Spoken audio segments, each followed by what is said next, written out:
بسم اللہ الرحمن الرحیم ایاک نعبد و ایاک نستعین. Speaker national assembly, federal ministers, service chiefs, خواتین و حضرات, ممبرز آف ڈپلومیٹک کمیونٹی, سب سے پہلے معید میں آپ کو اور نیشنل سیکورٹی ڈویژن کو خراج تحسین پیش کرتا ہوں کہ آپ نے بڑی محنت کر کے ایک کنسنسس ڈاکیومنٹ ڈیولپ کی اور آپ نے نیشنل سیکورٹی کو صحیح معنی میں ڈیفائن کیا,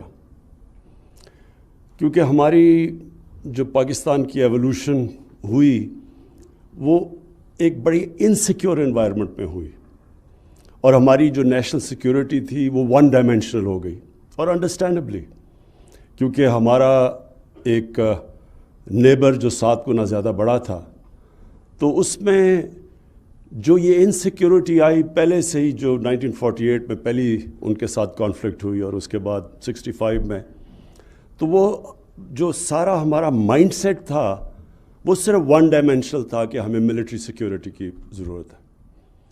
اور یہاں میں آج ضرور اپنی سیکورٹی فورسز کو خراج تحسین پیش کروں گا کہ اس کے باوجود کہ ہماری بڑی تھریٹ تھی اور بڑا ملک تھا ان کا, جس طرح انہوں نے ہمیں سیکیور رکھا.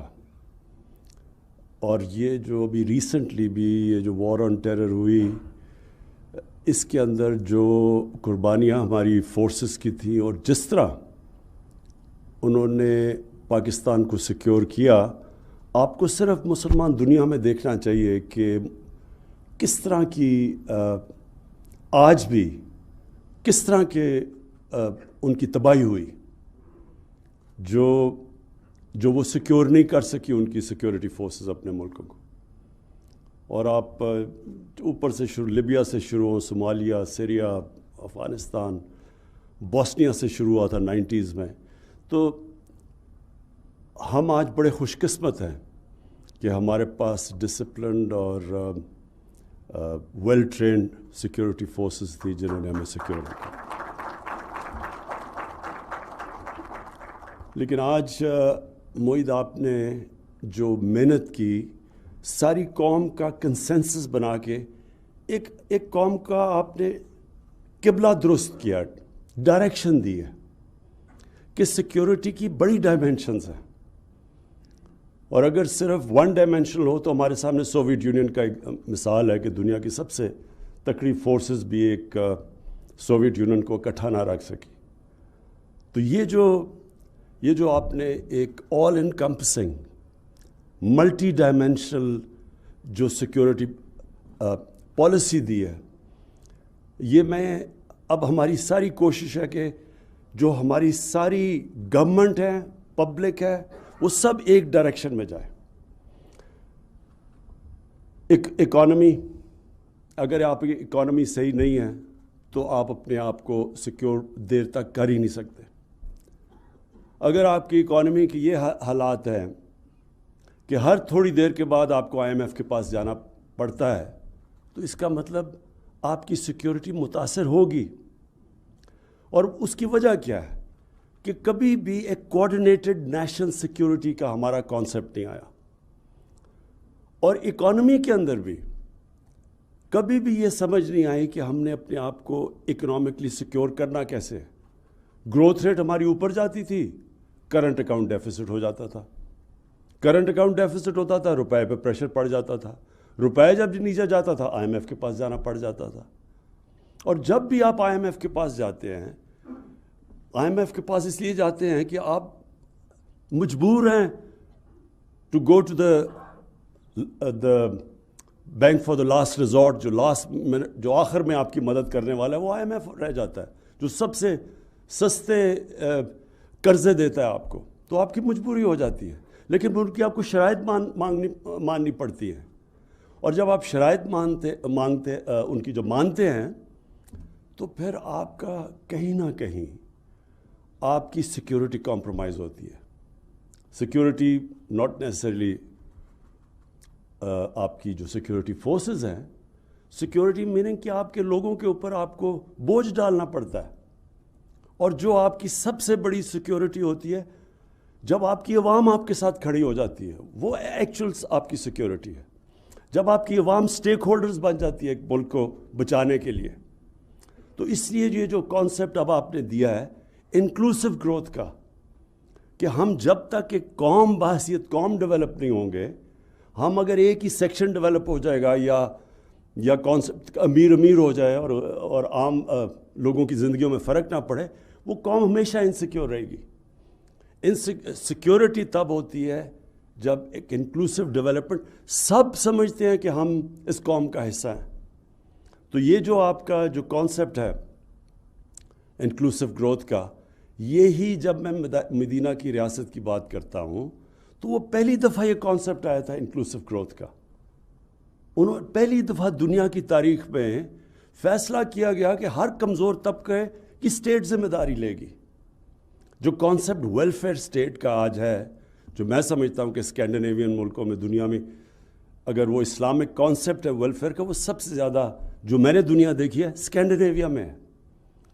ہر طرح ایک ریاست اپنے کمزور طبقے کی ذمہ داری لیتی ہے، وہ پھر اسٹیک ہولڈر بن جاتا ہے اس ریاست کو بچانے کے لیے، وہ اصل فورس بن جاتا ہے.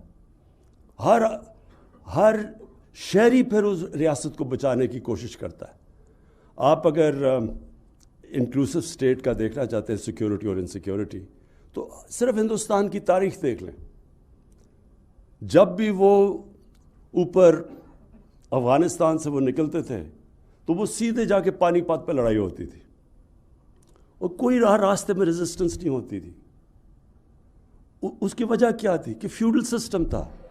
فیوڈل سسٹم کا کیا مطلب ہے کہ اوپر جو بیٹھا ہوا ہے وہ اس کے پاس ساری طاقت ہے، وہ قانون سے اوپر ہے، وہ جو پیسہ سارا اوپر ہے، اور جو نچلا طبقہ ہے اس کا کوئی سٹیک نہیں ہے ریاست کے اندر. تو وہ جو مرضی اوپر آ جائے اس کو فرق ہی نہیں پڑتا تھا اس کی زندگی کو. لیکن جب یہ جو سارا قبائلی علاقہ افغانستان، یہ کیوں فرق تھا؟ کیونکہ ان کا ایک ڈیموکریٹک کلچر تھا. ان کی جو جرگہ سسٹم تھا وہ ایک ڈیموکریسی بھی تھی، اور وہ پھر وہ انصاف بھی دیتی تھی لوگوں کو. تو وہ پھر اپنی آزادی کو ویلیو کرتے تھے، وہ پھر رزسٹ کرتے تھے کسی کو جو ان کی آزادی لے. لیکن جب آپ کی آزادی نہیں ہے تو جو مرضی اوپر آ جائے. تو جو انکلوسیو گروتھ پاکستان میں کانسیپٹ ہم لے کے آئے ہیں ریاست مدینہ کا، مقصد یہ ہے کہ ہم اپنے سب سے پہلے لوگوں کو جو سب سے ونربل طبقہ ہے اس کو اس کی زندگی کو سیکیور کریں. اور مجھے سب سے زیادہ خوشی ہوئی کہ میں نے فائنلی کنونس کر لیا جتنے صوبے ہمارے نیچے تھے کہ ہم ہر خاندان کو سیکیور کریں ہیلتھ انشورنس دے کے. یونیورسل ہیلتھ انشورنس آج یہ ڈیولپڈ ممالک کے اندر بھی یونیورسل ہیلتھ انشورنس نہیں دیتے. اگر وہ انشور اپنے آپ کو کرتے ہیں تو پریمیم دیتے ہیں. یہاں ہم نے اتنی بڑا قدم اٹھایا ہے کہ ہر خاندان کو ہم نے ہیلتھ انشورنس دے دی 10 لاکھ کی اپنے صوبوں کے اندر جدھر ہماری گورنمنٹس ہے. بلکہ سوائے سندھ کے سارے صوبوں کے اندر اس وقت ہیلتھ انشورنس کا سلسلہ چل چکا ہے، اور انشاءاللہ مارچ تک ہر خاندان کے پاس ہیلتھ انشورنس ہوگی. پھر جو احساس کے سب سے بڑے ہم نے پروگرامز کیے ہیں آج تک، سب سے زیادہ پیسہ احساس میں قرضے دیے ہیں، غریب گھرانوں کے لیے ہنر کے لیے پیسے دیے ہیں، ان کو سٹائپنڈز دیے ہیں. اب یہ جو احساس راشن ہے یہ دیا ہے. اب یہ جو گھروں کا پہلی دفعہ پاکستان میں جو تنخواہ دار طبقہ ہے، جو نچلا طبقہ ہے، وہ اپنا گھر لے سکتا ہے، خرید سکتا ہے. جتنا وہ کرایہ دیتا ہے وہ قسطیں دے کے. اب وہ کانسیپٹ پہلی دفعہ پاکستان میں شروع کر دیا ہم نے. بڑی مشکل سے سارا اس کو اس طرف لے کے آئے ہیں. یعنی جو بینکنگ سسٹم تھا وہ قرضے نہیں دیتا تھا عام لوگوں کو، تنخواہ دار کو.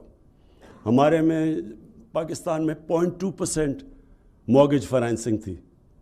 انڈیا کے اندر بھی 10% ہے. یورپ امریکہ میں 80% سے اوپر ہے. ملیشیا میں 30% ہے. پاکستان میں 0.2% تھی. یعنی کیش ہے تو گھر بناؤ. تو یہ جو پہلی دفعہ شروع ہوا ہے اور ماشاءاللہ بڑی تیزی سے ٹیک آف کر رہا ہے، بینکس پوری شرکت کر رہے ہیں، ان کو ہم نے انسینٹیوائز کیا، تو پھر اپنا گھر بھی ہوگا. پھر ایجوکیشن سسٹم، معاہدہ آپ نے ابھی بات کی، دیکھیں ایجوکیشن